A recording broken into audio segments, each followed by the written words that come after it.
Remain seated, please. Permanecer sentados, por favor.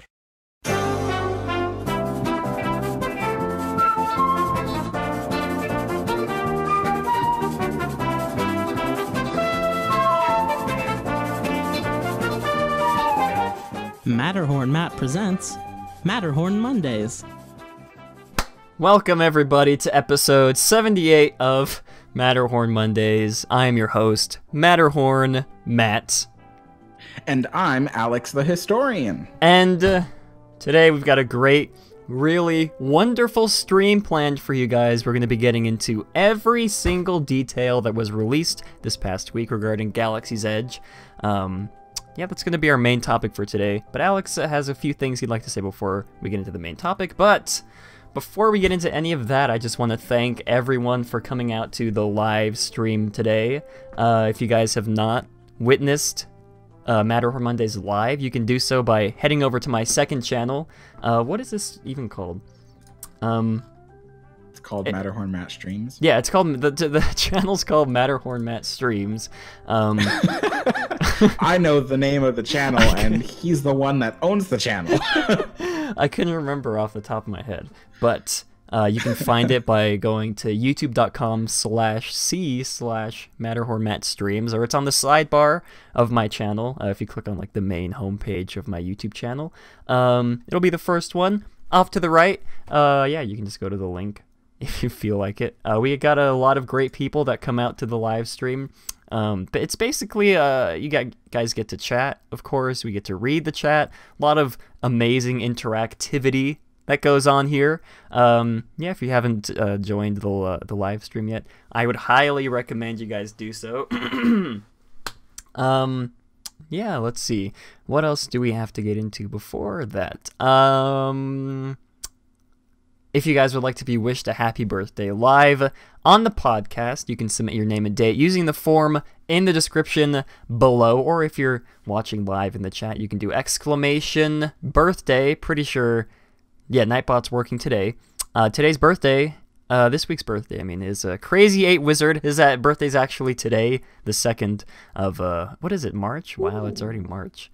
Yeah, he sadly couldn't join us for the live stream, but he's with us in spirit. Happy birthday, Crazy 8. He's always Happy birthday. Yeah, he's always a fun person to have in the Discord and also in the live streams when he shows up.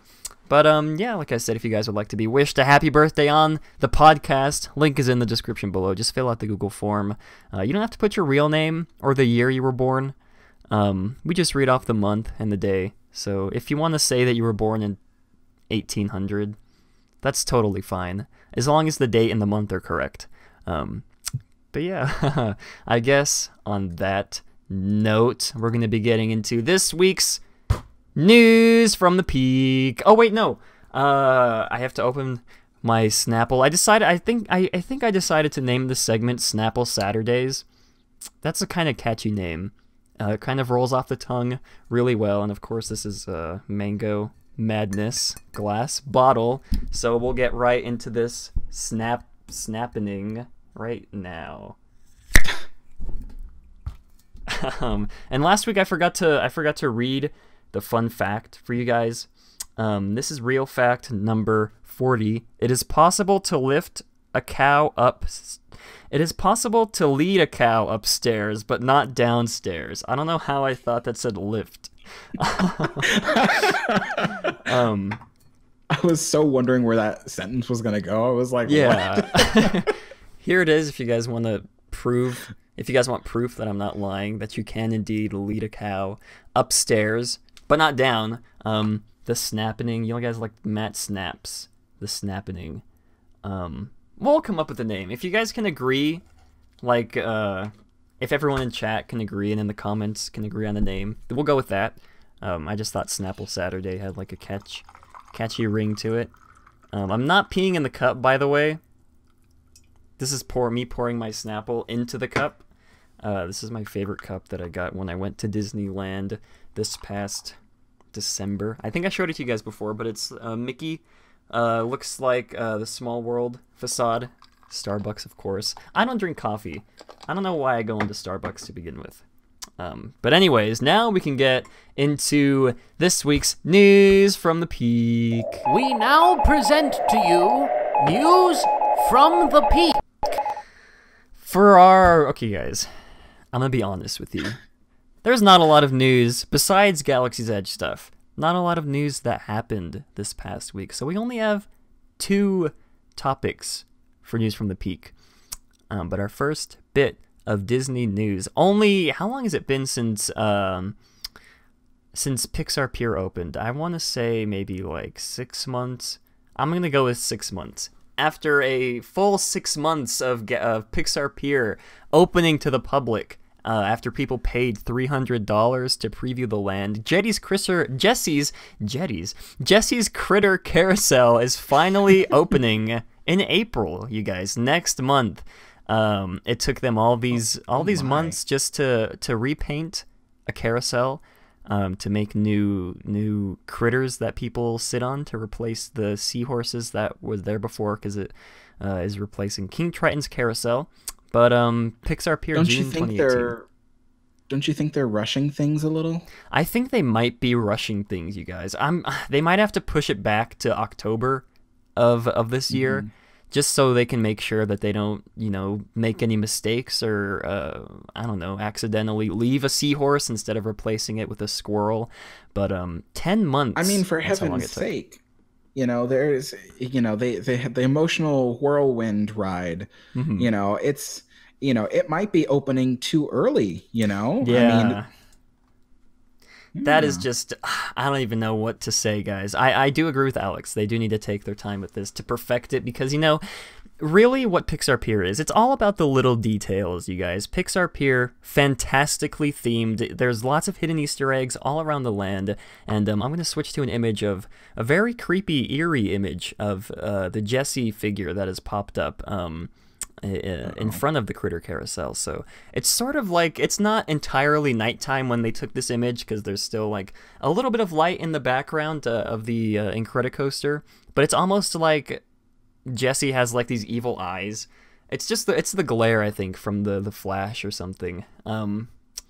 Very interesting to say the least. I think Alex and I talked about our thoughts on having a big, large, what am I looking for? Having a very large figure of Jessie in a land where you're able to meet like Jessie in person along with Buzz Lightyear in front of what is that Toy Story, the Toy Story ride, whatever it's called. But yeah, it's just kind of strange. It's sort of contradicting. But nonetheless, if you guys have been waiting all these 10 months to actually ride Jesse's Critter Carousel, now is the time. Almost. Now is almost the time. You still got a ways to wait. But for our second bit of Disney news from the week, the Astro Orbiter sadly is returning slowly but surely to Tomorrowland. I have this image here from Mouse Info on Twitter. Yeah, it's going back up. I'm sure you guys remember a couple weeks ago we showcased the images where it was completely gone. But here it is. It's coming back. No changes yet. They could just leave it up like this, to be honest, and I'd be happy without like actually having it work. I'd be really happy about that. Yeah, I saw it like this yesterday, Friday, for those of you who are watching on Monday. And yeah, once I saw it there, I realized that the tragedy was real. It's the heartbreak and everything is coming back. So I'm sorry, everybody. I'm so, on behalf of the Walt Disney Company, I am so sorry. I as well apologize. Disney really played with my heart on this one. They got my hopes up for that first, 2 weeks, however long it was, dismantled. I got my hopes up, and now, you never know. They could pull some sort of shenanigans and just leave it like that, like I said. But, I doubt it. Hopefully, though. And on that note, that wraps up this week's news from the Peak. And before we get into any of the big Star Wars Galaxy's Edge info that we're going to be going in depth on, Alex has a few things he'd like to say regarding food and wine, but before that, I think he has something he may or may not want to complain about, but we'll see. Alex. Well, I thought you guys would find this very interesting, especially for those of you who love cabbage. So, so basically, I have been seeing a trend happening around Disneyland, not even to mention California Adventure, but Disneyland itself. You see, I like to go to the different restaurants and try out the different foods, especially going back to foods that I especially love. And I've been noticing a trend, which is that quite often, a lot of the side dishes or even brand new recipes for old menu items have been including cabbage. And so to some extent, some of it is just adding cabbage to something, such as like a po' boy or something that you might get in New Orleans Square. But then there's replacing whole side dishes with like cups of slaw, cabbage slaw, that is. And even to the extent of replacing meat products with cabbage slaw. In the instance of Rancho del Zocalo, where my favorite dish there, which is the burrito at, I forget the name of it. They have a carnitas burrito there. Burrito Guadalajara. Burrito, whatever. Anyway, the Guadalajara burrito is my favorite. It has the carnitas, which is pulled pork basically, but just Mexican style. And it's usually served, the burrito inside has rice and beans, and it's served with a side of, rice and beans. And anyway, I really liked this burrito, despite the fact that it reflects everything that's already on the side dish of the plate anyway. But the problem with it is they replaced literally half of the carnitas in the burrito with pineapple cabbage slaw, which, first of all, putting cabbage in the burrito to begin with was already strange. But the fact that it was a pineapple cabbage slaw was even more strange. And so, so there's that. And then the fact that the carnitas itself weren't really carnitas anymore. They were cubed pork. And it looked like they were actually sauteed, or not sauteed, but seared on a grill. So it wasn't even carnitas. It was just cubed pork that was seared and then put in the burrito. Mm-hmm. Very chewy and very hard. And carnitas are supposed to be super soft and melt in your mouth. So it was just a completely different burrito, but they still called it the same burrito. And yes, it still contained rice and beans. So it was a very, very strange combination. And anyway, this isn't the only restaurant to have it. As a matter of fact, you guys, just before this stream, I've created a small list of restaurants that now feature either cabbage or cabbage slaw. And they go like this. So you have Hungry Bear, which has a cabbage slaw, as well as cabbage in one of their brand new fish sandwiches. You have French Market, who has cabbage in one of its po' boys or sandwiches. You can also get cabbage on the side as a slaw, in case if you don't like the sides that they already have. At Riverboat Terrace, you get cabbage slaw. And already you guys are probably thinking, these are the, Creole and backwoods restaurants. Of course they have cabbage or slaw. Okay, well then let's talk about Rancho del Zocalo. Or Red Rose Tavern, for that matter, which also has a cabbage slaw in one of its sandwiches. Or perhaps Galactic Grill, which used to be called Tomorrowland Terrace, also has cabbage slaw, as well as Carnation Cafe, which has cabbage slaw. Jolly Holiday, T-Will says cabbage is not Creole. That's true, cabbage is not Creole, but it is Southern. They do have a lot of slaw, and so Disney figures, Southern is the same as Creole, according to Disney. Anyway, back to what I was saying. Carnation Cafe and Jolly Holiday Restaurant feature cabbage, as well as Pizza Planet in Tomorrowland. Yes, the pizza restaurant has cabbage. Bengal Barbecue also has cabbage. And those aren't even the only restaurants in Disneyland. I'm pretty sure that more and more restaurants are going to get on this new cabbage train, including, and we will be talking about this later, there will be cabbage in Star Wars Galaxy's Edge. And once again, let me reiterate, this is just Disneyland Park alone. This isn't even the hotels or Disney California Adventure, which also has cabbage. So there's that. And then the other thing I was going to talk about, which relates to cabbage, is Food and Wine Festival. For the first time, I participated in the Food and Wine Festival yesterday on Friday. And it came to no surprise that some of the food offerings were cabbage. Anyway, a lot of people are probably wondering, so what's with the cabbage? Well, I can tell you from experience, ordering food for restaurants and things like that, cabbage is like rarely eaten unless it is made into a slaw. So when Disney needs to make their grocery shopping a little cheaper, they turn to cabbage because it's like one of the cheapest things you can buy, even cheaper than tomatoes. So anyway, yeah, so now everything is turning to cabbage, and it's okay, in my opinion, to have cabbage.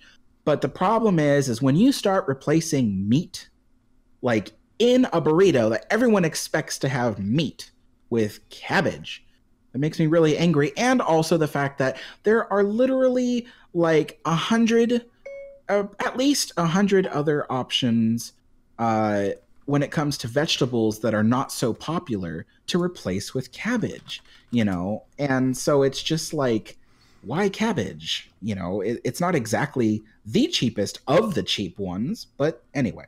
So, Food and Wine Festival. Now, I didn't get to participate too much because, well, you see, I thought that by bringing $30 with me, I would have enough money. Silly me. Anyway, I got there and I was able to, well, I stood in line because the first thing I wanted to get was I wanted to try out like wine. Obviously, it's the Food and Wine Festival. I like wine. I'm a big wine person. Alex got blackout drunk, you guys. You won't even believe it. Just kidding. No, he's not that far off, actually. So, anyway, so, okay. So I waited in this big long line because apparently there's only one booth in the Food and Wine Festival that sells wine. I mean, go figure. I mean, of all the booths, there must be like 12 booths. There's only one that sells wine. And so everybody was waiting in this line and I was looking at the menu and at first it looked really good. I was like, oh, wow, look at all these wines and blah, blah, blah. And it was like the cheapest wine was $12. And I was like, okay, all right, $12 for a glass of wine. But then when I saw people walking away with the $12 glasses of wine, it was actually a wine sample that was $12. I was kind of like, no. And I thought about getting, like, they have these things where they give you 3 different wine samples that you can walk away with for like $17.50. I almost did that, but then I realized $17.50, that's literally more than half the amount of money I have, and I haven't even tried the food yet. So when it came to wine, I just went to the Golden Vine Winery up on the hill and got myself a glass of Monterey Pinot Noir because I like Pinot Noirs, and it was pretty good. It kind of had a kick at the beginning, but went down smooth. Anyway, it was okay. So I was sipping on that. Then I went to get something food-wise, and I ended up getting like this. It's like a pie. How do I describe it? Okay, so it's got like a pie crust, and then on the inside, they've got like this raspberry mousse, which was like really good. And it was very subtle and very delicious. As a matter of fact, like on top of that was this other mousse that had like no flavor, but it was still delicious somehow. And then on top of that were blueberries, blackberries, and strawberries that had a glaze on them. It was the entire pie thing was really delicious. Cost me about $6 for this little tiny like thing, which is fine. $6 is fine. And honestly, that thing can go really well with a white wine, like that little dessert by itself. I ended up not buying anything else from the Food and Wine Festival only because the lines were really long and everything was like cabbage. So I was like, no, I had cabbage earlier that day, and I was just kind of like, I don't want to have any more cabbage. So, and it was getting really crazy because it was the first day of Food and Wine Festival. So everybody is there drinking beer, wine, margaritas, mixed fruit drinks, that kind of thing. Everybody, it's packed. People are carting around alcohol and getting tipsy. So I don't like that atmosphere. It reminds me of a carnival atmosphere. I don't like carnivals. So, I mean, that's exactly the type of atmosphere that Walt Disney wanted to avoid at Disneyland. And unfortunately, it's not coming to Disneyland just yet, but the doors for those floodgates are being installed as we speak. Anywho, so and then after I ate my little pie thing, I went to Buena Vista Street to finish sipping down the Pinot Noir I got. And as a matter of fact, it's kind of funny, you guys. I do love wine and a few other like cocktails or sometimes margaritas and mixed drinks. But I'm super lightweight when it comes to, I'm a super lightweight when it comes, I'm still drunk, you guys. I'm sorry. Okay, so I'm a super lightweight when it comes to alcohol. Even just a little glass of wine will get to my head. I've always been that way. I don't know why. But anyway, so I'm sitting there, I'm sipping down this glass of wine.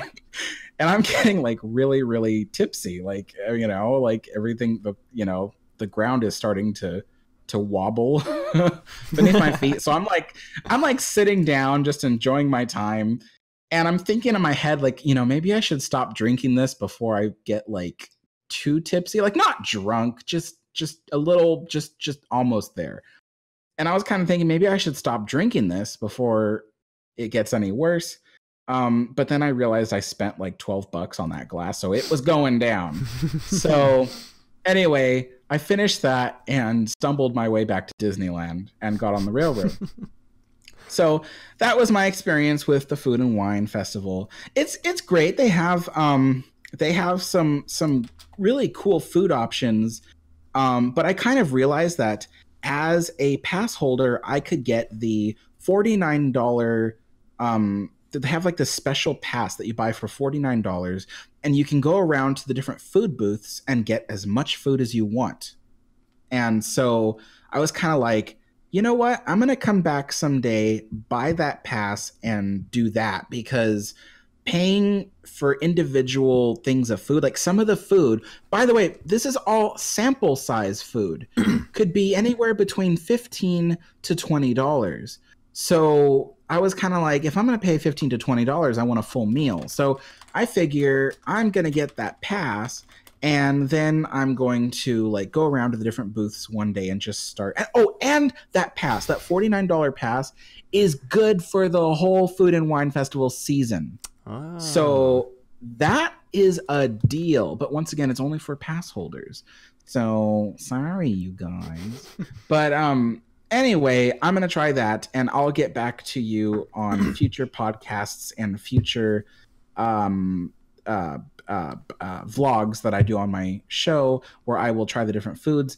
But if you tune into my vlog, I think on Monday, I think I'm going to post it on Monday, so that way I can overshadow Matterhorn Mondays. Matterhorn Mondays.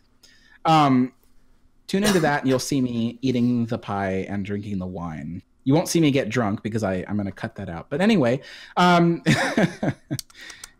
this has gotten awkward. So, Matt, let's continue on. All right. Thank you, Alex, for that very interesting tale about the Food and Wine Festival. I'm not old enough to drink, so I've never done it before. And, like Alex said, I don't really want to spend $1,000 just to have like a small spoonful of cabbage. By the way, you guys are just going off the rails in chat right now, you guys. Red Cabbage Tavern, Cabbage Manor, Hall of Cabbages. Great moments with Mr. Cabbage. I wonder how long they're going to keep going. Probably until they cover every single attraction there is. Then they'll probably, you know, move off to films or something. Then they'll move to Walt Disney World and start doing Cabbage. Yeah, Star Wars Cabbage's Edge, Cabbage Mountain, Expedition Cabbage. Okay. Well, on that note, we might as well get into all the stuff you guys have been waiting for. New details about Star Wars Galaxy's Edge have been released this past week. A lot of this information I got from StarWars.com. They have like a blog that they post on. Also from the Disney Parks blog, and some of it from the OC Register. I know I'm sort of going against what I preach here, but the OC Register was sort of the only website that didn't have 5,000 ads on their website to get most of this information from. But yeah, brand new details have been revealed about Star Wars Galaxy's Edge this past week. A lot of these details are brought to us, like I said, by the Disney Parks blog in a new series they're calling Building Batuu. Sort of like a monthly thingamabob. They say over the next several months we will be providing you. They say over the next... I don't know why that's so funny. Over the next several months, we will be providing you with more details about this entire new land, the offerings and attractions, and how you can live your own Star Wars adventure in a galaxy far, far away. So it seems like they're going to make Building Batuu into sort of like maybe like a monthly write-up thing that happens where they release new details. This is the first wave of that so far. Poor Disney Doof. He's so out of the loop right now. What's happening? Why is there cabbage memes? Poor Disney Doof. To recap, in case you guys don't know what Galaxy's Edge is a 14-acre project set to cost over $1 billion. That's set to open sometime in June of 2019. That is this June of 2019, not next June, like it was a year ago in June, but this June of 2019. A while back, the name for the fictional land was revealed to be called Black Spire Outpost on the planet Batuu. StarWars.com describes the land as, quote, a formally must-visit destination for refueling, food, and provisions. This world has been somewhat forgotten in the advent of hyperspace travel. Quote, this is a place that got bypassed, and its what is that? Its prominence faded, and it became much more of a home for smugglers and bounty hunters and people that didn't want to be in the mainstream. Maybe even some folks that are trying to avoid the ever-expanding watch of the First Order. Now, that's a kind of interesting backstory for Galaxy's Edge, because it reminds me, someone pointed this out on Twitter, but the backstory for Galaxy's Edge reminds me of a certain little hidden town that appears in a small film. I don't know if you guys have heard of it. Cars. This is like basically the exact same backstory as Radiator Springs from the Cars movies, you guys. I don't know if that's a coincidence or if Disney just ran out of ideas trying to figure out, you know, how to properly theme this land, but that's just something to keep in mind. Yeah, the backstory is basically similar to Radiator Springs from the film, the hit Pixar Disney film Cabbage. And as you all know, the land will be home to two major e-ticket attractions, the Millennium Falcon Smuggler's Run, which is a flight simulator, and Star Wars Rise of the Resistance, which is a trackless dark ride. The goal for Lucasfilm and Imagineering was to create a 360-degree walk-through embodiment of the Star Wars universe for visitors that felt true to the movies, authentic to the fans, and was imbued with the DNA of the film franchise and... I'm just going to skip over that. And books, comics, and video games. Now, this is an interesting quote that I want you guys to listen very carefully to. This comes from Margaret Carrison, Imagineer's managing story editor for the Star Wars project. She says, "When we open Galaxy's Edge, I think grown men are going to cry," she says.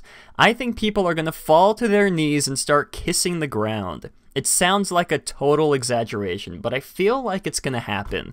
There is just so much anticipation and excitement for this," unquote. I don't know what that sentence was in context of everything else, but it just sort of seemed like a very strange thing to say. She wants grown... I don't know, that's just so weird for me to hear. She wants grown men to fall on their knees, kiss the ground, because they're going to love it so much. I don't know about that, you guys. That just sort of, I don't know, giving me red flags. When it comes to this. Alex, what are your thoughts on that specific quote said by Margaret Harrison, Imagineer's managing story editor for Galaxy's Edge? That sounds a little strange and creepy at the same time. You know, like, I get what she's trying to say, but she also kind of sounds like M. Night Shyamalan when he was saying that The Happening was going to be his best one. And so it's like all I can think of is, oh, great. Now we're going to see, like, you know, this whole thing like backfire in ways that she didn't like imagine. So yeah. But yeah, it is very creepy to say that, like, oh, we're going to see, you know, I hope to see grown men, you know, kissing the ground. Like, are you serious? Like, you know, like, I'm sorry, but that just, you know, sounds like she's got her head up her butt just a little bit. So, yeah. I mean, I'll admit Galaxy's Edge is going to look very cool, and it's going to be very cool. But come on, don't do that to people. I think when I go, I'm gonna fall to my knees, and I'm going to kiss the ground, just like she said. And I'm going to film it. I'm going to tweet it to her. I'm going to mail the clip of me kissing the ground of Galaxy's Edge and me falling on my knees to her. And then I'm sure then she will feel fulfilled in her journey to help make this project a reality. So stay tuned for that, you guys. I will be the first one that will fall to my knees and start making out with the floor of Galaxy's Edge. She's probably going to be scouring the internet the day it opens to see anybody kissing the ground. Yeah. Probably, but I'll make sure to wipe it down with some hand sanitizer, some wipes, some Glade wipes. Glade doesn't make whatever. Oh my goodness. We're gonna start off with this new news dump with the brand new cast member costumes that were revealed just this past week during a large party at the Tomorrowland stage in Disneyland. As you can see on screen currently. If you're not watching this on YouTube, go ahead and head over to YouTube, because there's going to be a lot of images accompanying what we're going to be saying, what we're going to be talking about. But yeah, these are the new cast member costumes for Star Wars Galaxy's Edge. On the right, you can see the First Order costumes, and on the left, you can see the Resistance costumes. I'm going to be quoting a lot from these articles. This is from the Disney Parks blog, by the way. Because, you know, they know more about this than we do, and normally their words, the way they arrange their words in their sentences are better than the way I arrange my words in my sentences. So, quote, "In the early stages of designing the land, we knew that cast members working here would be part of the story in a way unlike any..." I already messed up. "We knew that cast members working here would be part of the story in a way unlike we've ever seen before. This guiding principle led a team of costumers, that's a real word, buyers, and artists to create dozens of styles for cast working on Batuu. Outside of the orderly First Order, the costumes for members of the Resistance, and particularly the Villagers, will be varied as the cast members themselves. Different styles and colors for pants and shirts, and optional accessories like scarves, hats, and even necklaces will allow cast members to mix and match to create their individualized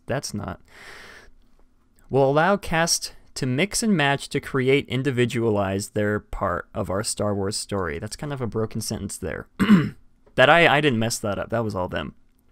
But yeah, as they explain there, you're going to be able to mix and match your cast member costumes, which is very cool. I think that's a real neat idea. To sort of add to the immersion of the land.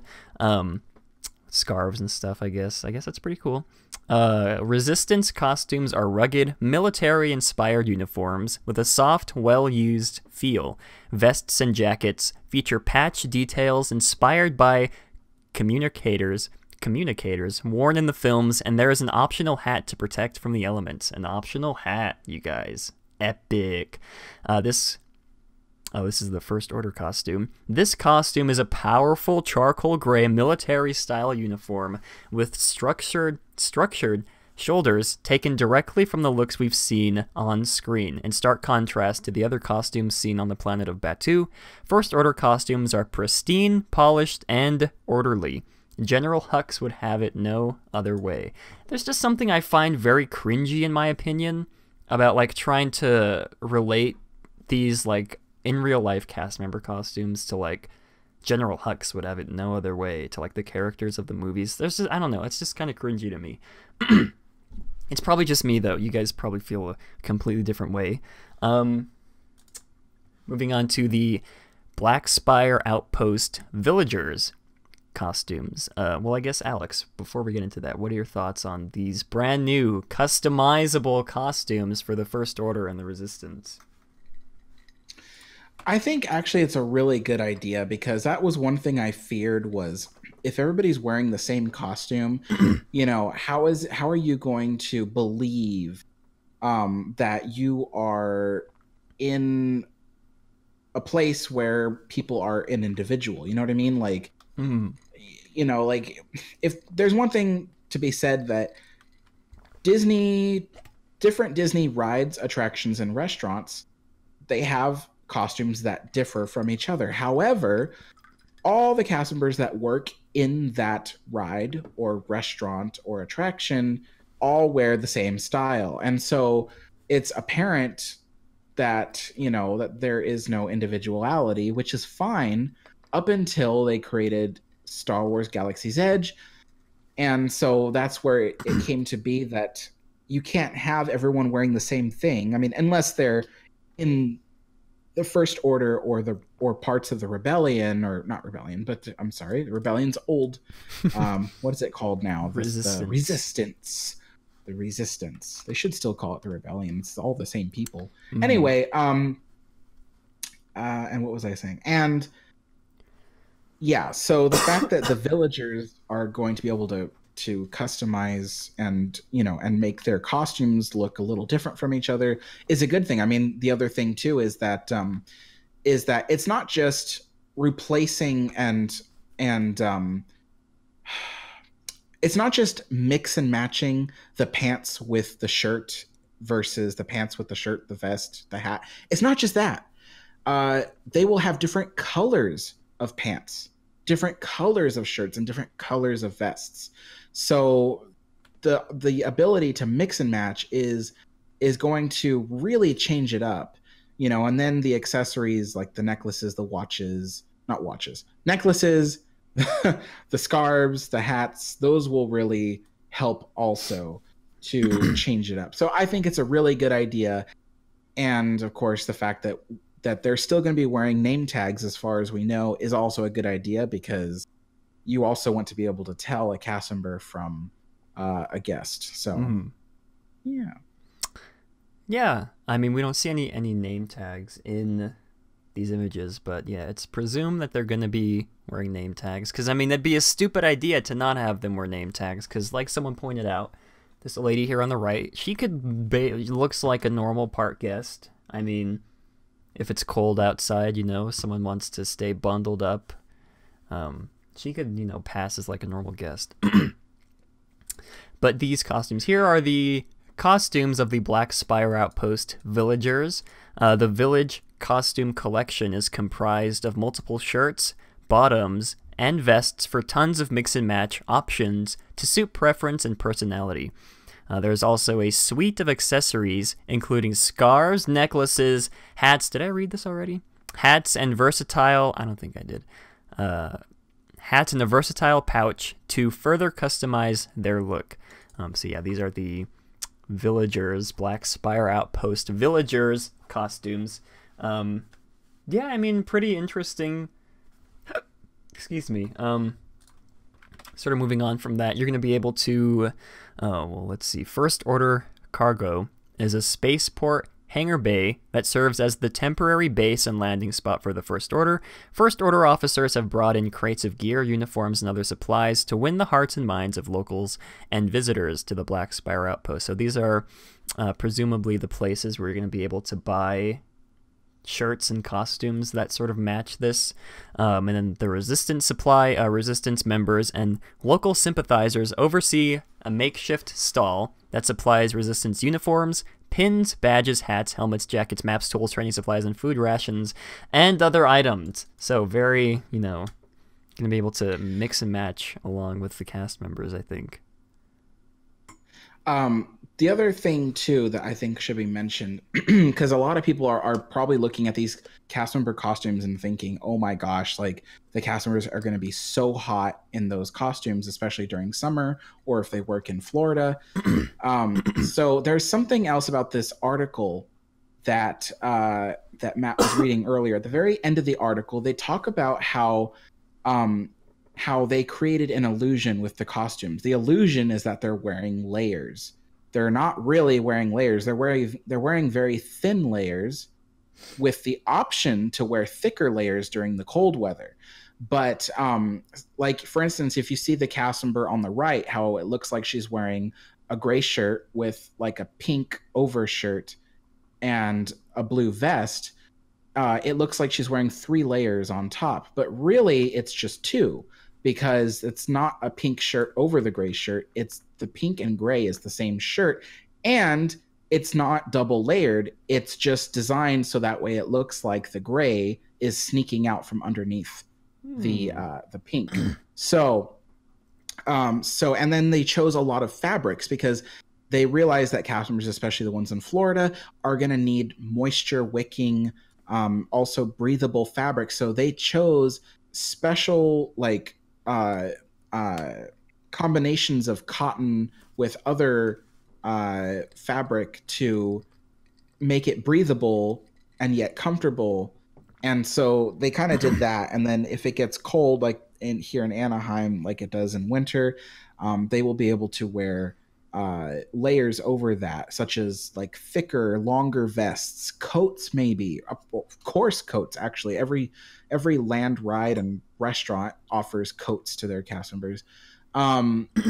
So there's that. And so, yeah, it's kind of cool that they mentioned that because they were saying that when they were showing the costumes during like kind of like a little fashion show that they were hosting, that someone had like said like, man, aren't they going to be so hot wearing those costumes in Florida? And so I just thought that was interesting because it's like, oh no, they're actually designed to be very comfortable and breathable.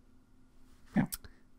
I must have missed that in the article. Thank you, Alex, for bringing that to our attention. Yeah, very cool stuff. I'm thinking maybe the managers will let the cast members maybe cut the pants into shorts in case they need to add to the immersion. Especially the Resistance people. I'm sure it would add to the immersion if they just like cut the pant legs off and turn them into shorts. Maybe they'll let the cast members do that. Not entirely sure. We'll update you if they do that. If I see anybody with cut pant legs off in Galaxy's Edge. Moving on from the costumes to a bunch of food stuff, you guys. There's going to be a lot. And when I say a lot, I mean there's going to be a lot of unique kinds of food in Galaxy's Edge. So there's going to be a handful of different restaurant, quick service style eateries. One of them being Docking Bay 7 Food and Cargo. I'm going to be reading sort of the backstory that they give for all these places. Chef Strano, quote, Cookie, I guess Cookie's his nickname.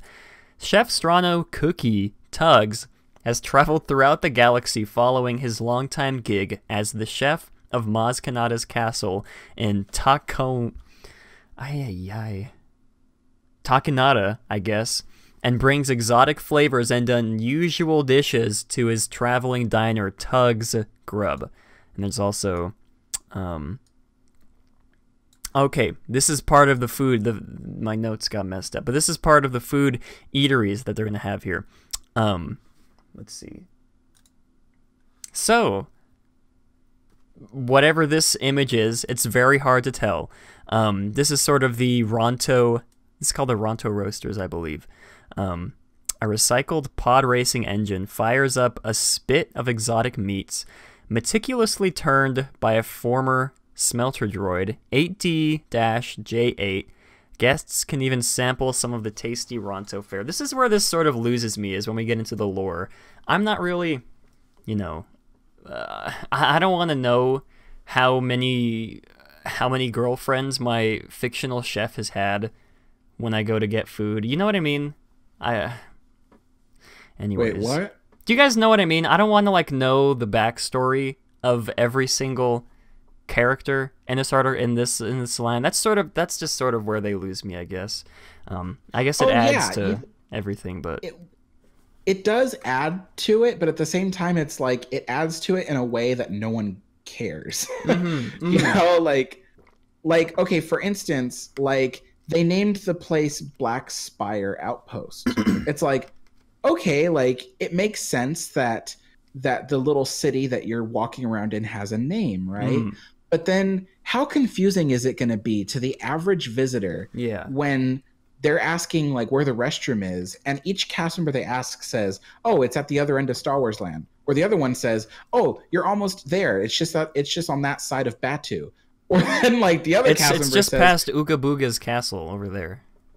Well, no, but I mean, it's the land has 3 names. It's got Star Wars Galaxy's Edge, Black Spire Outpost, and Batu. So it's like people are going to be so confused as to what the place is called. You know, like only people like us fans know that the place has 3 names because of the particular, you know, the planet, the outpost, and the Disney land it is, you know. But I mean, like the average park guest, they forget, you know, things like, you know, like, I don't know, like don't pee in the street or something like that, you know? So how are they going to remember like all the names of these things, you know?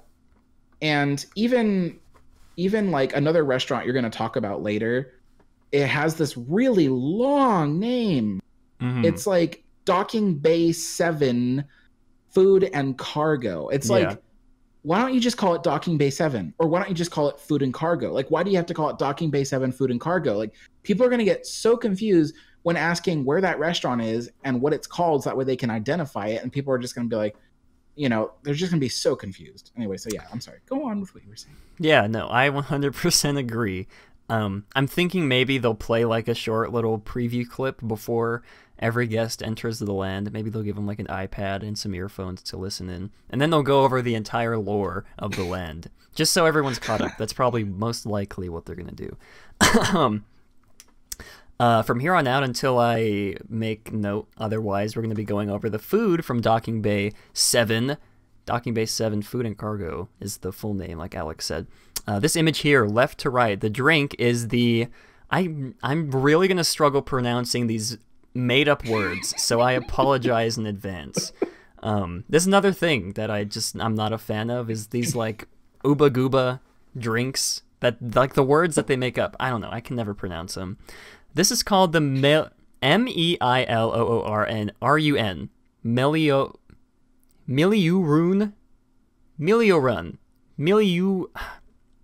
Miliorun juice. And then up here is the turkey jerky. It's just a normal name. I mean, I guess just turkey jerky. Here is the Ronto wrap.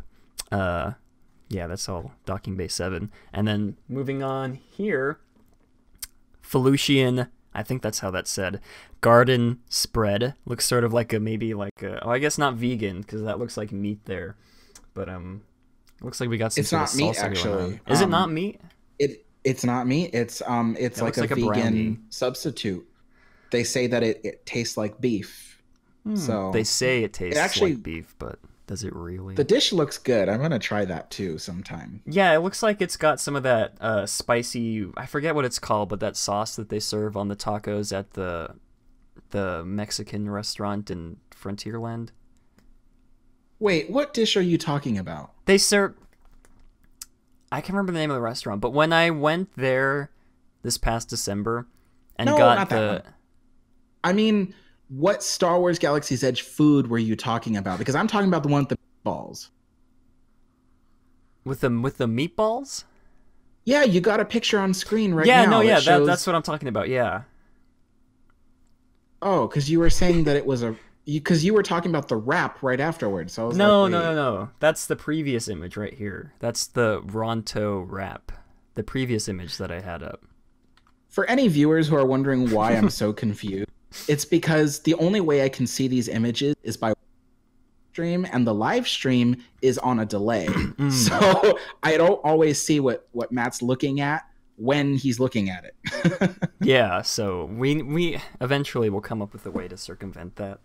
But for now, yeah, this sort of, it almost looks like guacamole. But then again, it's probably not. But it does look good. I might end up trying that. But there's one in here that, this is the one that seems really neat to me. The Braised Shack, SHAAK, Braised Shack Roast, features beef pot roast with this is an actual word that I can't pronounce. Cavatelli pasta, kale, and mushrooms. I'm a big fan of pot roast, you guys. This looks amazing with the noodles and the pasta. I mean, not so much the mushrooms, but yeah, I'm all on board with this. I don't care if it's got a stinky name to go along with it. If it's good, I'll eat it. You know what's funny is I don't even like pot roast, but that looks. Yeah, I mean, I had the pot roast at the. Oh, never mind, I can't remember the restaurant. Plaza Inn. Plaza Inn, that's what it was. Yeah, I had that, and it was pretty good there. That was a funny story because I wanted to try the pot roast because they said, "Oh, it's like really good," and then here's my thing: I do not eat any red meat that is cooked well done because years of culinary school training taught me that just is a terrible way to consume meat. So when I went and I asked like the person at the front, is it medium rare or is it well done? They said, "Oh, it's medium rare." So I went to the counter and asked the person again. I said, "Is it medium rare or well done?" They said, "Oh, it's all well done." I was like, "Well, then I'm not buying it." I like well done. I like the crunch. Like if I'm having like a well done burger, I like to have like sort of the crunch of the charred meat, I guess. I don't know. But I'll eat it if it's, I'll eat pot roast if it's like medium. It's still good. But moving on, we have the fried. It almost feels like dirty saying the names of these foods. Like it feels like it's a bad word in like a different language. So this is the fried Andorian tip yip, found at Docking Bay 7, of course. And this is a chicken dish with roasted vegetable mash and herb gravy. I mean, it looks exactly what it is described as. Moving on. Now, Matt, yes. don't forget to eat all your tip yip. Oh, it's just that word is so. I feel like I need to take a shower after saying that. We haven't even gotten to the yup nub, you guys. Yeah. This is the Ithorian Garden Loaf, again found at Docking Bay 7, and this is a plant-based quote-unquote meatloaf dish served with roasted vegetable mash, seasonal vegetables, and a mushroom sauce. So that's not real meat. It looks like meat. That's all I'm gonna give it. It looks like meat. This is a smoked kaadu, Kaadu ribs. Features smoky country sticky pork ribs with blueberry corn muffin and cabbage slaw. Here it is, guys. Cabbage slaw. There it is. The cabbage. That looked like, to me at first, that looked like a cookie. Like a chocolate chip cookie served with the rib. But then I read on and it says that it's a blueberry corn muffin. I love ribs. That looks tasty if they make it how it looks like that. Moving on, we have the oven-roasted Burra, Burra fish, found at Docking Bay 7 again. Features Dijon-crusted sustainable fish. Is that the right word? Sustainable fish. Yes. What does that mean? What does sustainable fish mean? So Disney, when it comes to like a lot of their restaurants, they have stopped saying exactly like what fish on the menu, because the problem with fish is that just like vegetables, fish is seasonal. So certain fish will be in great numbers during certain seasons, and then they're good to catch. But the problem is, you know, for instance, if you have salmon all year round, salmon is not a year-round fish. They do die off during certain periods of the year. So when you are constantly catching salmon, especially in a season that they are not prominent, you are killing off the future species of the salmon. Yeah. So Disney instead opts in this day and age to just say sustainable, because they will pick whatever fish is in season or whatever fish is not being overfished right now. So it's a good thing, people. It's a good thing. Steve pointed out they're all stick-shaped. They are, for some reason, all shaped in an elongated fashion, which is kind of interesting, like that one. And again, with the oven-roasted Burra fish. But then we're going to move on to... This looks pretty good. I don't know if this is the right description. Oven-roasted tip yip. This is the oven-roasted tip yip, not to be confused with the fried Andorian tip yip. This is... roasted chicken with mixed greens, roasted vegetables, quinoa, I can pronounce that word, and pumpkin seeds with a creamy, gummy curry ranch dressing. That looks pretty good. Again, I don't know if that's... that is definitely the right description to match that. And here is the Yob shrimp noodle salad, marinated noodle salad with chilled shrimp. I guess that's gonna be good on a hot day. Yeah, I've never been a fan of shrimp. I don't think I may have like eaten one shrimp in my life. I've never, and it was probably years and years ago. But you know what though, you guys, you gotta forgive Matt in the middle of nowhere where shrimp just goes bad before it even reaches his town. Yeah. So... No, yeah, that's 100% true. I don't think there's a restaurant here that serves like fresh shrimp. It's probably all been like kept in the freezer for months on end. But what was I going to say? He has to wait till the camel train comes in with all the frozen food. No, that's exactly true. What was I going to say? I was going to say, I was going to say I should mention they don't have prices that go along with any of these. So this right here that you're looking at, this Yob shrimp noodle salad, could very well be $20 for all we know. It's probably not going to be that much, but you know how Disney is when it comes to pricing their food. So be prepared if you're going to come in here, within the first few months that it's opening, to try all the food. You better bring your credit card with you and have it so it maxes out at $1,500, because you're going to be spending a lot of money on a lot of food. And we still have a lot more food to get to. This is a raspberry cream puff. It's cream with a little thing over the first E. I don't know if that changes how it's pronounced. It probably does. It's probably like creme puff. Yes, got it. This is the raspberry creme puff with passion fruit mousse on the left, right here as you can see. And on the right is chocolate cake with white chocolate mousse and coffee custard. Coffee custard. I'm not a big fan of coffee, but I do like some chocolate mousse with some chocolate cake.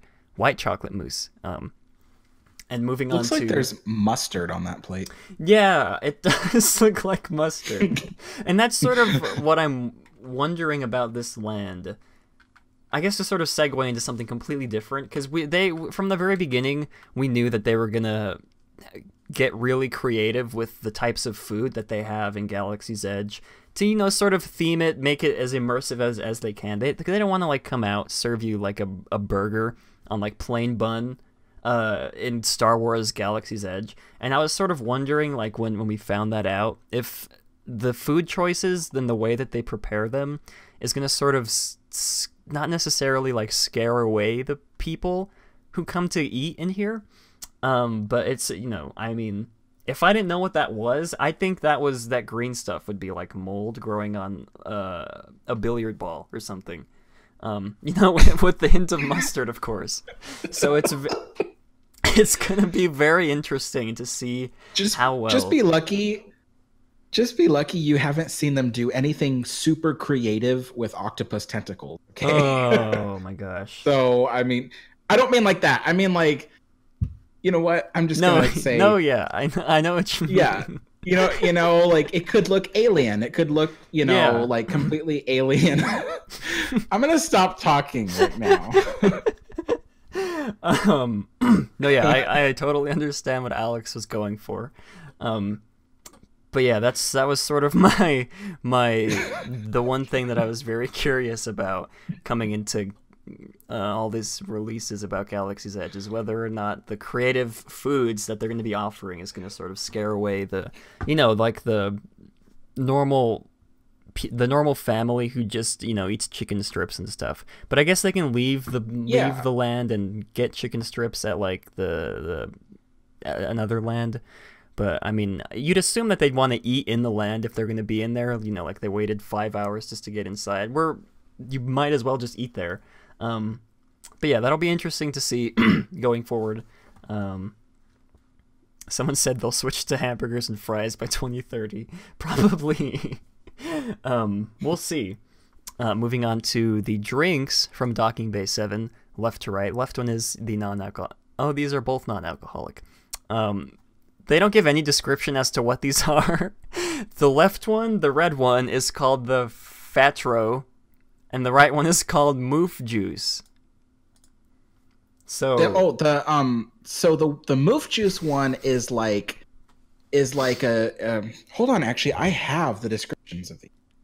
My dad sent me. Yeah, you were gonna say something about that. I remember.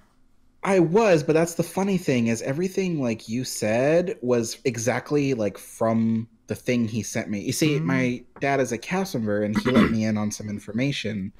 And unfortunately, like what Matt had read was I don't have the picture. Where is the Okay, well anyway, the Moof Juice is like a few different like juices combined in one to make it like really good, and then the other one, which is the red one, is like kind of like a punch. Okay, well I can get down with a punch, but I mean I'm not gonna drink anything that's called Moof Juice. It's such a strange name, Moof Juice, and then Fatro, Phattro. I don't know if it's pronounced that way. All you Star Wars hardcore Wikipedia readers, is that how that's pronounced? Please, because I'm begging. I don't know how these are pronounced. Fatro, I don't know. And Moof Juice. Moof Juice is just such a strange name. I guess it works though. Moving on to. I'm trying to avoid reading the chat, you guys. I know the chat is really bad today. Moving on to it's Olga's Mateo's fault Cantina. too. I mean, yeah, Mateo, what are you doing?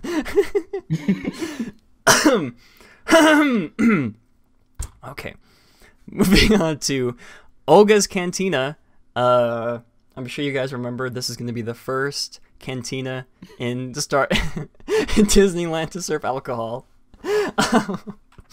And we're gonna get into what sort of drinks they have here. These first couple are gonna be non-alcoholic. Until I say that they're alcoholic, they're gonna be non-alcoholic. Left one here with the balls inside is the Carbon Freeze. This middle one is Olga's Obsession Provision, and this one on the right, the orange one, is called the Cliff Dweller. So I believe they have this sort of style, the Carbon Freeze drink. I think they have that at that new, that restaurant that they have in Pixar Pier that overlooks the the water. What is that? I can't remember the name of that I don't know. restaurant. Lamplight Lounge? Yeah, that's it. Lamplight Lounge. They have something similar, I believe, over there. So, moving on, we have from left to right again. This one right here with the kiwi is the Mugen tea. This blue one with the cookie on top, I guess. Blue Bantha. This red one with the bone contains alcohol. Bloody Rancor. Ooh, interesting. This one looks like coffee almost. The far right one, Black Spire Brew. So I guess it is sort of like an iced coffee style drink. Again, I don't have the descriptions for any of these, like what's in them. I might have missed it somewhere in the 15 articles that were released this past week about this. But if you guys know, definitely comment down below. Again here, right one is the Outer Rim, sort of, I guess sort of creative, because it's got like that wide brim on the glass. Brim rhymes with rim. Ha, I see what they did there. This pink one to the left. Bespin. This is the Bespin Fizz. And this orange one here is called the Yub Nub. Personal favorite. The yellow, did I say yellow or orange? The orange one is called the Yub Nub. The one on the far right, the yellow one, is called the Fuzzy Tauntaun. It's almost like they're just they were making up the names before, but now it's like they're pulling these references like Tauntaun, Yub Nub, Bespin, the Outer Rim. They're getting less and less creative as we go along. That's what I'm trying to say. And here, of course, they're gonna serve blue milk. Excuse me, voice crack. Blue milk and green milk found at the Black Spire Outpost Market, not at Oga's Cantina. And here, you can't go to Disneyland without getting popcorn, but this is not popcorn, this is kettle corn. This is the Outpost Mix, which can be found at Kat Saka's, excuse me, Kat Saka's Kettle. I believe it's sort of like a sweet and spicy sort of mix of kettle corn. And now, I'm sure you guys know. You know what's funny about that? Go ahead. Oh. What's funny about that popcorn thing is many of you guys may not remember this, but back in, I want to say 2010, when World of Color premiered, they started selling World of Color popcorn. And it looked just like this, except there were like different varieties. You could have some that tasted like candy and some that tasted like fruit, and it was all mixed and really colorful looking, and you got it in these like old fashioned looking popcorn boxes. And it did not do well. Nobody bought them. And now, as far as I know, they haven't had them in years. And so I just imagine popcorn is probably just not gonna do well. Not because it doesn't taste good. I mean, the World of Color popcorn tasted good. It's just that nobody wants it. Yeah. Yeah. I mean, I'm not a big fan of kettle corn, but you know, nothing beats Disneyland regular popcorn. Yeah, it'll be, like I said, it'll be interesting to see how all of these drinks. I mean, I'm sure the alcohol drinks will do great, but you know, what was it? Whatever weird plates we went over before, I'll be interested to see how all those sell.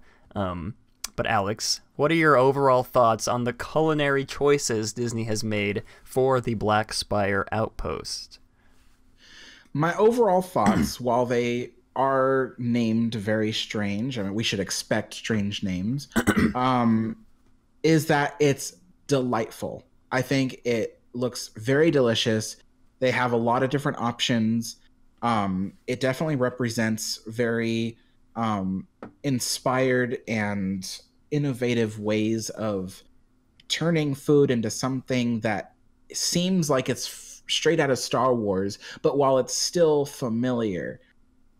So it's kind of like, it's really awesome because there are some chefs in this world that can make really alien looking food.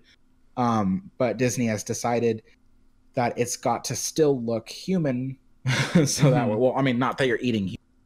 It should still look like earthly food. So that way you will buy it. So, and you can even say it's got to look recognizable. So that way people know what it is, even though they can't pronounce it, like Matt.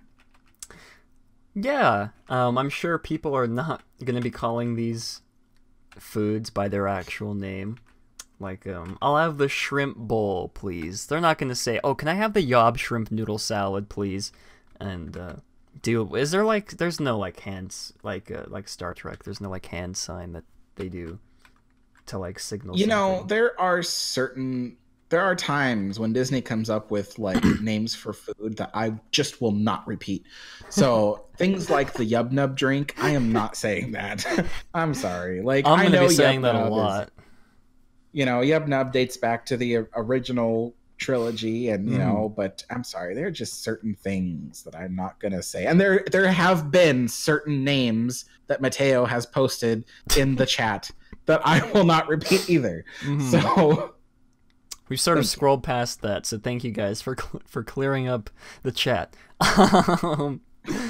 But on that note, yeah, I'm pretty pleased with the food. I mean, I guess I shouldn't have expected them to sell burgers and, like, chicken strips. I don't know why I did. I just figured, you know, it's like a staple for Disney to serve really good burgers and chicken strips in their lands. But, yeah, you know, this is cool. I'll try out the pot roast that they have. Because, you know, I love pot roast. Who doesn't? But moving on. New images and details regarding the 2 attractions in Galaxy's Edge. Now, I don't know if you guys know, Galaxy's Edge has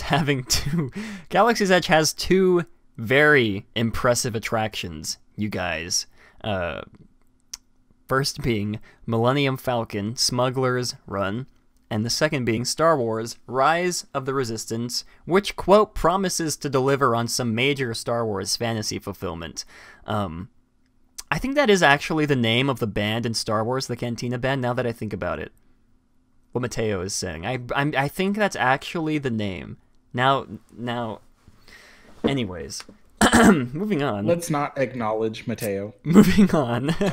I'm going to be quoting from starwars.com/news/the-making-of-star-wars-making-galaxies-edge.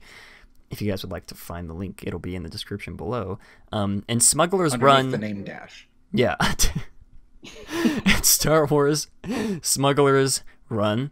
You'll find yourself in the cockpit of Han Solo's iconic ship with a crew of up to 5 friends, 2 pilots, 2 gunners, and 2 engineers.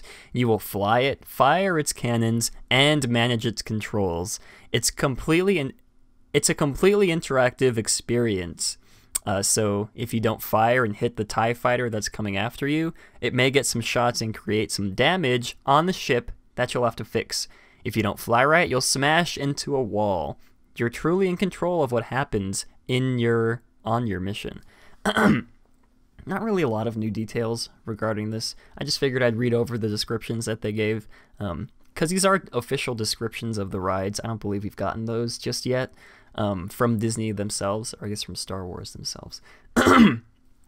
Smuggler's Run is also pushing the envelope, a motion simulator attraction. It's controlled completely by guests, and its effects are rendered in real time on Unreal Engine, commonly used in video games and mixed reality experiences. The multi-projection system and the actual amount of screen space that we had to fill, and the quality that we had to fill, is what sets it apart from what you'd be doing in real video games, said Jacqueline King, producer of Walt Disney Imagineering. Sort of scroll through these new images that they produced for us. There are only really 2 new images. But this is interesting. They say that, we knew this going in, but they did give clarification that this is all the sort of experiences that you're going to have on the Millennium Falcon are going to be rendered in real time, unlike Star Tours, which is a pre-recorded movie that just plays. So that's going to be very, a big feat. In I guess not engineering, but in like technical stuff. So yeah, that's pretty cool. In real time, you guys. Moving on, we have Rise of the Resistance. This attraction offers a different kind of Star Wars playtime fantasy turned reality. That sounds like a real interesting sentence. Different kind of Star Wars playtime fantasy turned reality. Captured and brought behind enemy lines. As the new Resistance recruits, you head out on a mission only to have your shuttle caught in a tractor beam. Soon you find yourself... That would be really tragic, just so you know. Cut in a tractor beam. Yeah, I lost my place. Soon you find yourself inside a First Order Star Destroyer. Without giving too much away, I'll say that the journey from the entrance to the ride location is seamless, and the hangar of the Star Destroyer is downright huge, which I believe is this image that they're talking about. BB-8 is featured in the attraction, and Rey, Finn, and Poe all make appearances, with Daisy Ridley, John Boyega, and Oscar Isaac reprising their roles respectively. You'll also come face-to-face with Kylo Ren. They don't say that what's-his-face is going to be reprising his role as Kylo Ren. What's his name? I don't remember his name. Even outside Rise of the Resistance, there are surprises, including real-life recreation of Poe Dameron's X-Wing and an A-Wing. So, look at this. This is just wild. I believe this is the same, because this is the concept art, and I believe this is what came about the concept art, because, you know, it looks pretty much the same. That's wild to see. That's like a life-size TIE fighter right there. I never thought I'd see that in my days. That's just wild, in my opinion. It's almost life-size, but yeah. Yeah, it's almost life-size. It's pretty darn big, I'll admit that. Yeah, and they do say that whole hangar is going to be huge. Just looking at going from the concept art, because, you know, right here is where this other image was taken. That is going to be really... I cannot wait to ride this. It's going to be very expansive. It's going to be a huge hangar. Oops, I accidentally closed out of that. Okay. And here's an image of some other place in the ride, concept art. What was I going to say? DSMY Newscast put out a video when this news officially broke. He said that, what did he say? He said that there were rumors going around that the ride itself of Rise of the Resistance was going to be 28 minutes. And he said that that's wrong. He said that from entering the queue, not necessarily from entering the queue, the start of... how do I put this? The whole experience is going to be 28 minutes. It's not going to be... maybe it wasn't 28. Maybe it was 18. Some big, long number, you guys. It's not going to be like a 28-minute dark ride. I believe he said that the dark ride's only going to be maybe like 6 or 7 minutes long. But from start to finish, the whole entire experience from when you enter the First Order, when you enter the Resistance shuttle that gets abducted by the First Order, I guess that necessarily from the start time of the pre-show. Thank you, Disney Doof. That's his 28-minute long experience from the start of the pre-show to the end when you exit the ride is going to be 28 minutes. I think. I'm pretty sure. I could be wrong, but can I just like put in like my 2 cents here? Yeah, go ahead. Okay, so I love that there's a pre-show, and I love that the pre-show is so immersive. But if there's one thing about Walt Disney World I did not like, was the attractions that had pre-shows that were way too long. I just kind of felt like, get to it already. You know what I mean? Like, that's probably just a character flaw of mine. Well, wait, no. That's not a character flaw. Well, anyway, it's probably just a flaw of mine.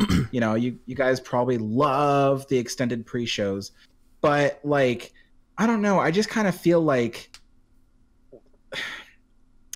I don't know. It's like drawing out your excitement to the point where it's like your adrenaline is now like, what was I trying to say? Like, it's kind of like you get so excited and so hyped, and then you become exhausted from being so excited and so hyped for so long. And then, like, by the time you get on the ride, you're ready to take a nap. You know, like... Yeah, no, yeah. But Mateo asks for an example of what rides you're talking about. Oh, gosh. I don't remember anything specific. I mean, I'd like to say like there were certain rides that it took too long to like get to the ride itself. And if I remember, Ellen's Energy Adventure, or whatever it was called, had this like super long pre-show before you finally started driving along to see the dinosaurs. Yeah. You know, there were like things like that, or like mostly it was Epcot. You know what? I'm going to say it was mostly Epcot. Like a lot of the stuff just took forever. I mean, like, I get that you're waiting in line and that, you know, you probably want some things to see while you're waiting in line. But there's a difference between stuff to see while you're waiting in line versus having the story just drawn out, you know, like just takes too long.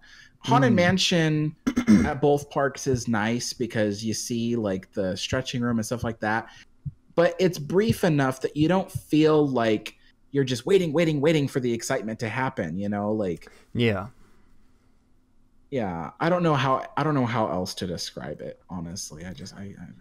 No, yeah, I see what you're coming from. I can see that happening to some guests maybe after they ride it the first time, after they ride Rise of the Resistance the first time, maybe. Because, you know, at that point you're gonna probably know the story, the backstory. I know. By then. Okay, the pre-show queue for Flight of Passage is like ridiculously long. Yeah, it's one thing like when you're in Pirates of the Caribbean at Disneyland and you see the boats going by, and you know, and it's like kind of nice just to watch the boats going by and to watch the fireflies flicker. Yeah. But it's another thing when you're going from room to room to room, going through the story and stuff like that. And then it just, to me, that just makes me like exhausted. Yeah, no, I know what you mean. I haven't ridden Flight of Passage, but I've seen, you know, video clips of the pre-show. I don't know. I'm guessing this is because it's a Star Wars. A lot more people. Ow! I was trying to pull up my sock, and I hit my hand on the desk. I guess Disney's just counting on this being Star Wars, that the guests are gonna, you know, go along for the ride. Maybe we'll see. I don't know. I'm still very excited to experience this though. But God, that but yeah, it was interesting to me how they said that Daisy Ridley, John Boyega, and Oscar Isaac are all going to be reprising their roles, but they didn't have any mention of that one guy. What's his name that plays? I can't remember the name of the guy that plays Kylo Ren. Adam Driver, that's his name. There was no mention of Adam Driver in this article. They just say you'll also come face to face with Kylo Ren. But anyways,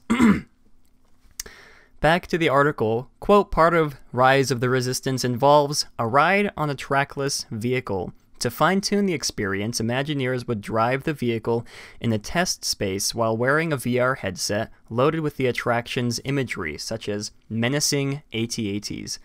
They say, quote, as soon as we had this tool, everything changed, said John Lorena, executive creator-director at Walt Disney Imagineering, and a lead creative on Rise of the Resistance. The set was designed in 3D models and could be easily changed or tweaked based on feedback from these VR sessions.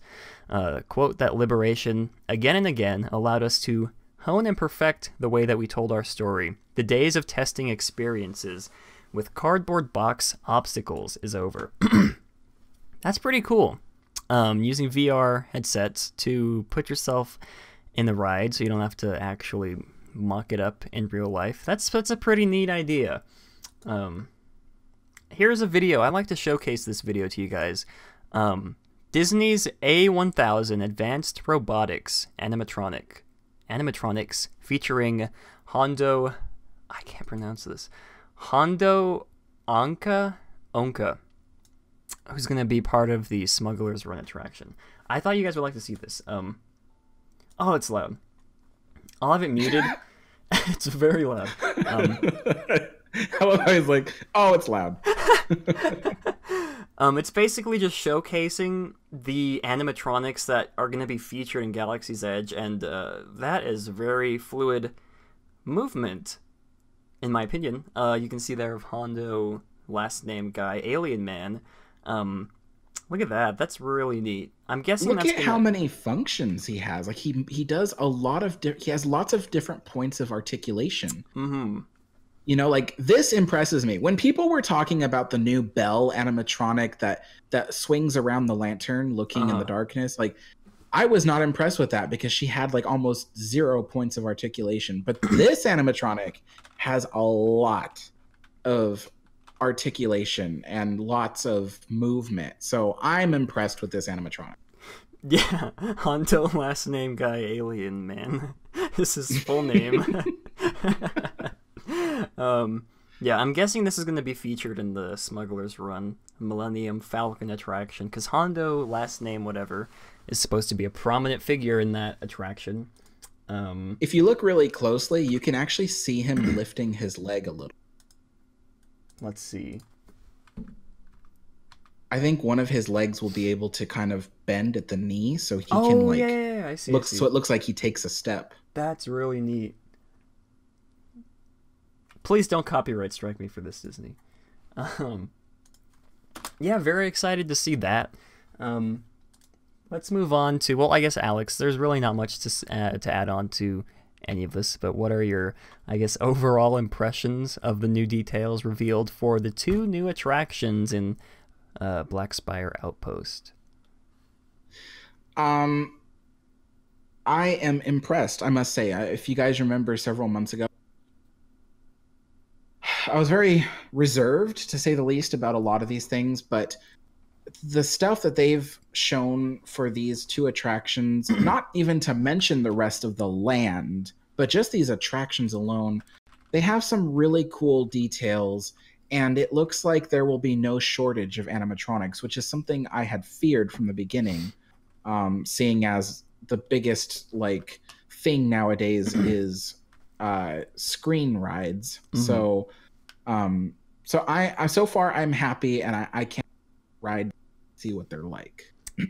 Yes, I agree. And some guy pointed out that Hondo, whatever his last name is, was featured in the Clone Wars and Star Wars Rebels TV shows. So if you watch that, I'm sure you'll get a better backstory on who he is. But, you know, I'm not going to watch any of that just to get on a ride. That's I don't know. That's another thing that bugs me when it comes to Star Wars stuff, is like there's always one character in like each attraction that has like 15 episodes of backstory in some TV show that I'm never gonna watch.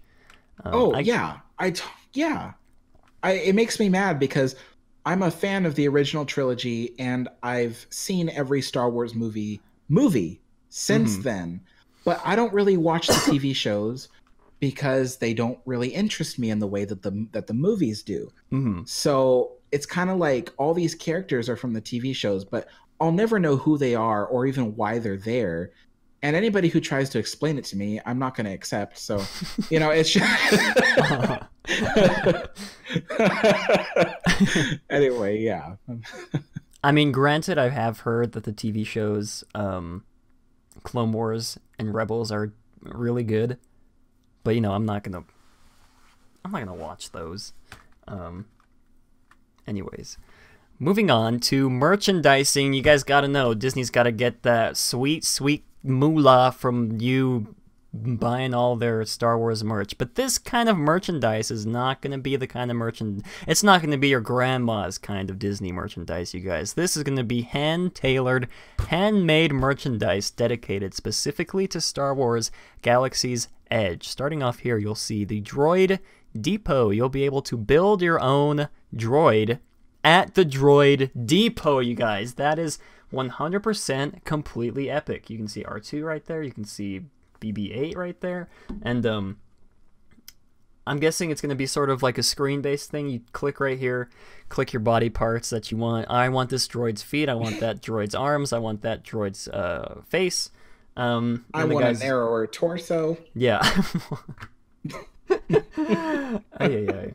And then the guys over here will build your droid for you. That's what it looks like from the concept art, at least. But yeah, I mean, I'm not gonna build a droid. I'm not gonna build a droid. I mean, that's like the lamest thing ever to build. I'd rather build a lightsaber, which we'll get to. But I'm guessing these are some of the variations you can have. I guess you can have like R2's head on Rex's body, but on BB-8's sort of spherical body. Now, see, I'm a little bit excited for this. Also, 50% not so much, because it sounds cooler than it really is. Like, I'm gonna design my own droid, but really, all you're doing is mix and matching parts that snap together. Yeah. And it's probably not gonna have any electrical functions, you know. So it's not gonna you're probably not gonna be able to plug in a battery and then do all these cool things with it. It's probably just, you know, it's probably just going to be a completely inanimate toy. But the cool thing I like about it is the fact that they have the Rex droid, and it looks like he's a bit more detailed and more articulate than the one that they sold back when Disneyland still had the original Star Tour. So I'm going to go to this shop specifically to get an RX droid. So Mateo pointed out that they already have mix and match droids. They do. I believe they have some. You can build your own lightsaber at Mickey Star Traders, I believe, and I think there's also another little smaller place where you can build like miniature, like doll-sized, not like doll-sized, but like mini doll-sized droids where you can like put C-3PO's head on who else's body. Yes, but these look like full or bigger, full scale. But Galaxy's Edge has touch screens. Oh my gosh, you guys, touch screens. I am 100% sold. I'm buying every single variation there is. But yeah, I get the Rex droid. That's a pretty cool thing to have. I mean, you can buy like an R2 droid anywhere, but I don't really think they have very many Rex droids out on the marketplace. Maybe in like the Disney black market. But yeah, so that's the Droid Depot. Here is Savi's workshop. You get to build your own lightsaber here, you guys. This is so cool, you guys. Building your own lightsaber. I believe the backstory for this is that the people working here are sort of I think they're like collectors, and they like find kyber crystals and stuff. I don't know. I think they want to preserve like the history of Jedi mythology, maybe, and they just let random people build their dangerous weapons on this outpost at the very edge of the galaxy. So I mean, I know, they just hand them to children. Like, look at that girl. She's it's so like happy. the most dangerous weapon you can have. It cuts through practically anything. I mean, yeah, kind of backsided ideology there, but I mean, I don't really think this is going to be anything different than the fact that, anything different than the one that they already have in Mickey Star Traders. There is mention in the article that you get to pick your own kyber crystal, which I guess is cool. I don't know. I don't really know how the lightsaber building works in Mickey Star Traders. I'm guessing it's pretty basic. This might be like an upgraded version of the build your own lightsaber thing. Like the one we have now is just snap together parts and whatever. But this one might be upgraded. I know that Jack from DSNY Newscast, I know exactly what he said when he described this place and what the lightsabers are going to be like. But I think he's confusing like two different lightsabers. Yeah. So I don't. Can I tell people, or do you want to like? No. Yeah. Go ahead. Oh, right. Okay. So I think the lightsabers in this shop, where you see the children holding the lightsabers, I think the cheaper lightsabers where you can put it together with snap together pieces, including a kyber crystal. And DSNY Newscast mentioned that the crystal will allow you to get details of the planet Batu and Black Spire Outpost by using a special hologram. It looks like a little pyramid, really. It's a holocron. Alex. Holocron, there you go. I'm sorry, I don't know any of that. Was it in the movies? No, I don't think so. No, it was. So it was in the anyway. TV shows though, which is kind of ironic. But anyways. Okay, so you'll be able to buy a holocron, and using it, you can figure out details and see like holograms or whatever. But here's the funny thing. DSMY Newscast was saying that he thinks that this is the very lightsaber we've been talking about for months that will have like new technology and stuff like that. And he was saying that possibly this lightsaber will be like a VR thing where you put on a virtual headset and you can see stuff. Most likely this is how you'll be able to see the holograms and stuff using your holocron, whatever it's called. But I do not think this is the lightsaber that Disney was talking about for months. You know, where you remember when we saw all those patents for the lightsabers? It showed a lightsaber that actually like extends, like you click a button and the motors activate, and there's the lightsaber literally like extends and retracts, like depending on like how you click the button or whatever. I think these are two different lightsabers. I think the cheap ones that you can build, you can use with a holocron and a virtual headset, and children can play around with it and pretend to fight each other using VR. But I think that Disney will be creating another type of lightsaber for the collectors, one that will cost a couple $100 and will feature the patented technology where the lightsaber will be able to extend and retract with a button, and you can fight other like experienced lightsaber enthusiasts with it. So I think there will be two completely different types of lightsabers, a cheap one and a super expensive one. Yeah, because I do remember those patents. I put a link in chat just now for those of you guys wondering what patents we're talking about, because Disney did file these patents. I think it says 2018, 11. What would that be? I don't know. For like, yeah, like a lightsaber that, like Alex said, retracts and whatever.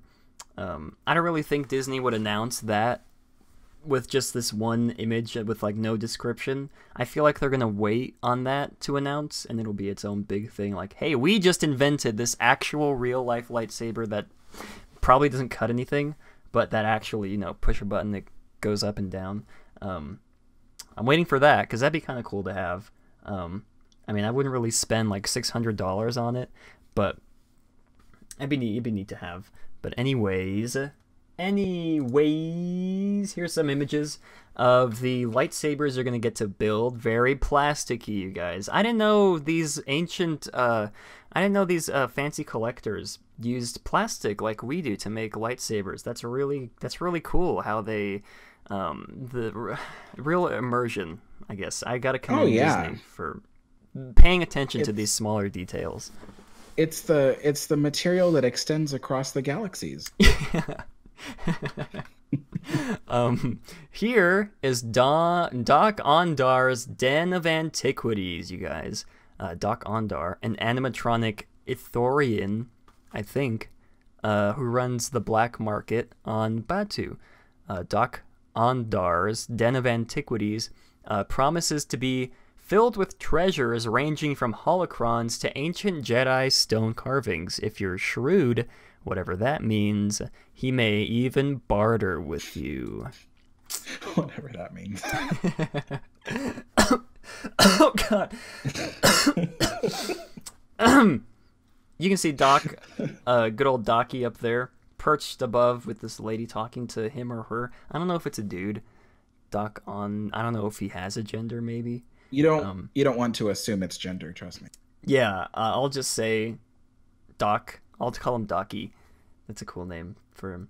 But I believe there's Jack from DSMI Newscast did sort of mention in some of his past videos that this specific place and this alien, well, I think he said he'll send you on quests and stuff to help interact with the land more. I don't know.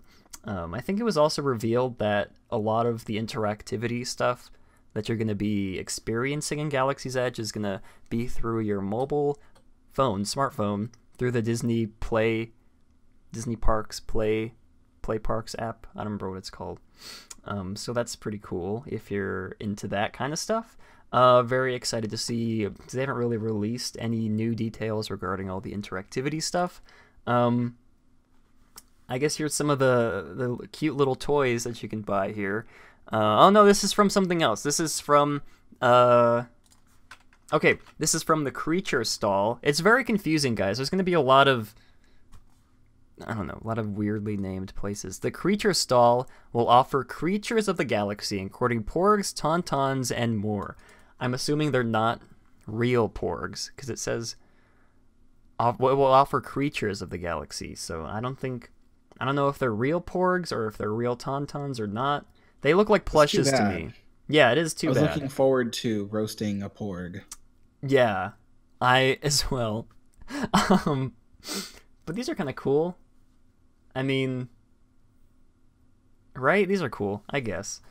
I can only make out the porg and the tauntaun. And is this like the snowman guy from Return? Yeah, it's the Hoth ice monster.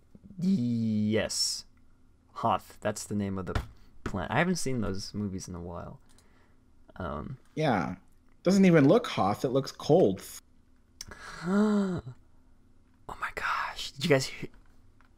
That was amazing, Alex. Thank you for that. I didn't invent that joke. I just repeated it. Well, thank you for bringing it to my attention. The Wampa! That's the name of it. The Wampa ice monster. Yeah. Wampa. Thank you, Bryce. Orange Pig. I don't know what any of the others are.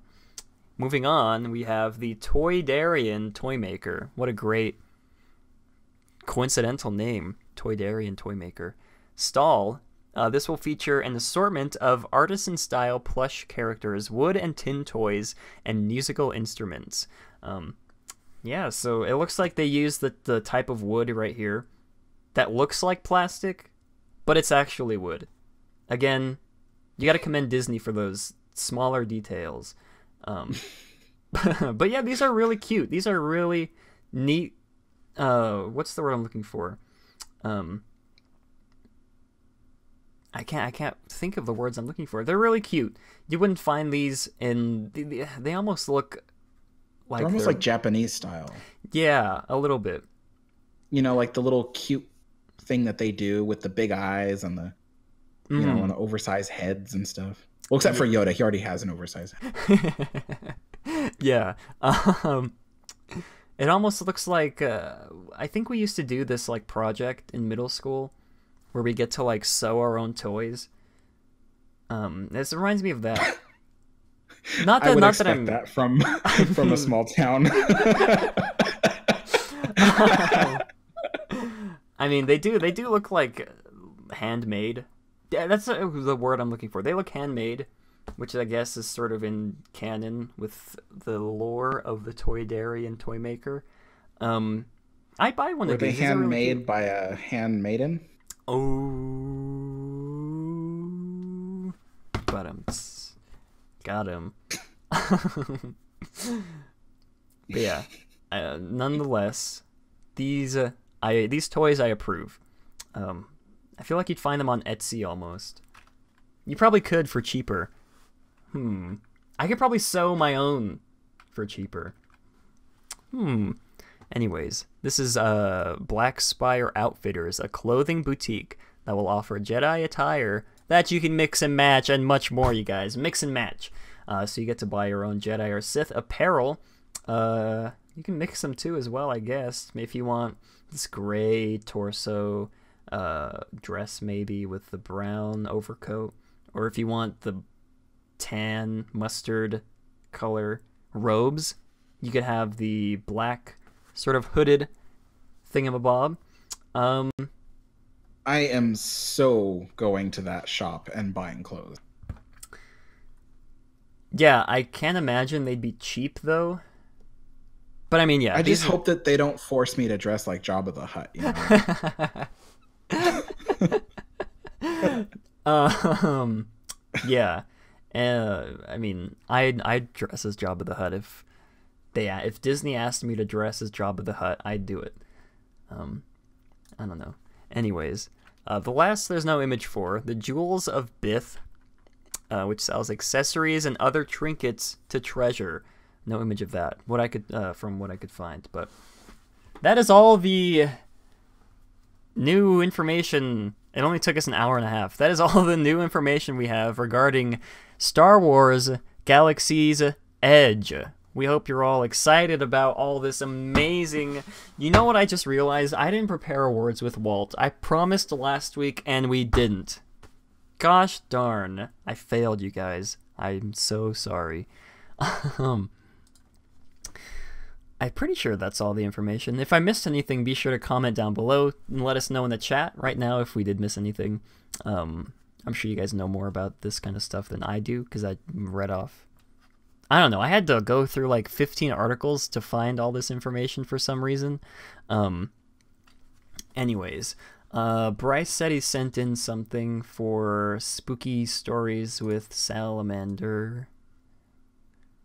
What's the name of the segment? Matt Hosts Ghosts. I believe he sent in something for Matt Hosts Ghosts, but yeah, like I said, hope you're all excited about all these wonderful new details coming to Star Wars Galaxy's Edge. Did we cover the elevator thing? No, I don't think we did, Chris. If you would like to fill us in, though, we would love to have you fill us in on the elevator thing of which you're speaking of. Oh, and you guys, for anybody watching this, either today or Monday, I will be attempting to be at Galaxy's Edge on opening day. I swear I will try. I don't know what the crowds are going to be like, or if I get there too late for them to even let me in. So, but I will be trying. I will be filming it in 4K. And it will be going as a vlog on my channel, hopefully the night of Galaxy's Edge opening. So T-Well says, I'm a madman. Yes, I am, but I want to be one of the first people to report on Galaxy's Edge. I might even try to do a live stream. So ooh, that'd be cool. Yeah, I said I'll try to be there as well. I'm going to try. I don't know how feasible it is, but I'll try my darndest to be there with Alex and Chris the day it opens. You're probably going to have to, to purchase a park ticket, Oh, wait, no. I guess you can purchase a park ticket any day. I was thinking, maybe they might have special tickets that day, but probably not. I don't know. I'll play it by ear. I'll let everybody here know the plans. Alex, of course, is planning on going, but oh my god, my Snapple cap! I was trying to put it back on, but I missed. So I'm gonna get through this spooky story very quickly because I did drink a whole bottle of Snapple in under an hour, and I need to use the restroom. He needs to use the Snapple toilet. Yeah, I could just use the cup right here. But I feel like that'd be disrespectful to Snapple, my one true love, Snapple. It's a whole new type of juice. All right, this comes from Bryce. Not much of a spooky story, but he did. How did he say it? He said it was story/speech. So we'll get right into Matt Hosts Ghosts. Welcome to Matt Hosts Ghosts.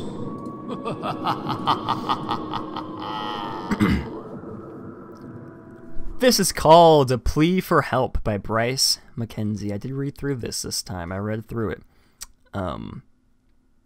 Yeah, A Plea for Help. My fellow YouTubers, we are at war. War for our freedom and our individuality. We must never give up or give in. We shall go on to the end. We shall fight in India. We shall fight on the streams and archives. We shall fight with growing confidence and with growing strength on the air. We shall defend our feuds. Whatever the cost may be, we shall fight on the videos. We shall fight on the commenting grounds. We shall fight in the links and in the descriptions. We shall fight in our hearts. We shall never surrender. Subscribe to PewDiePie. Save YouTube. And that is it for Bryce. So thank you, Bryce, for bringing this very tragic story to our attention. If you guys are not subscribed to PewDiePie already, go subscribe to PewDiePie. I don't know how many subscribers in front of T-Series he is. I haven't checked in a few weeks. But he needs all the support he can get. Yeah, so that's that. Did Chris say anything about what he wanted to talk about? About the Chris. thing? Chris wanted us to mention the elevator dropping effect on the Battle Escape attraction. But I told him that we already mentioned that a few episodes ago when we talked about like the first details of the ride, so I think we already unless they revealed something entirely. And I talked about was that it's an escape pod. The vehicle drives into the escape pod, and then you get dropped approximately like 40 feet to simulate dropping away from the ship. And then you exit the escape pod, still seated in your ride vehicle. So unless there's anything new about that, I think we already covered it. Yeah, we did talk about that a few weeks ago. Nate says he sent a story 2 weeks ago. I apologize, Nate. We're gonna get to that. I'm gonna stop making empty promises, you guys. I promise next week we will have a Words with Walt again, and next week we will finish Nate's story because he did send in we're continuing on his saga of stories. I believe this is the last part of his wonderful stories that he sends in. So next week we're gonna get to that, and then was that Words your with New Walt. Year's resolution to not make any more empty promises? Was it? Maybe, or maybe I just made it up right now.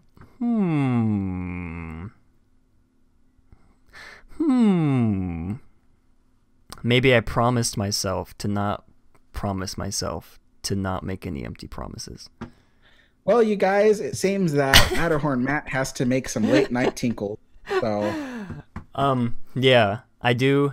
So thank you everybody for coming out to today's stream. Thank you all for listening. If you're listening later on at home to the podcast, we hope you all enjoyed. We hope you all have a wonderful day, rest of the week. And if you have any news you'd like to send to us, maybe we missed something throughout last week, or if you want to bring something to our attention that happened this week, you can use the comments down below in the description. No, not in the description. You can use the comments down below. Below the description is where the comments are, but I think that's it. Yeah, if you have we'd love to hear your thoughts. Is there like a red circle on my face? I see a red circle here. What is this? A red circle? No, I don't see anything on your face. It might just be on my other screen. Anyways, if you have we'd love to hear your thoughts regarding the new Galaxy's Edge reveals that happened this past week. And as always, you guys, we hope you all have a great, big, beautiful tomorrow, and we'll see you all next week. Goodbye. Have a great, big, beautiful tomorrow. Bye-bye.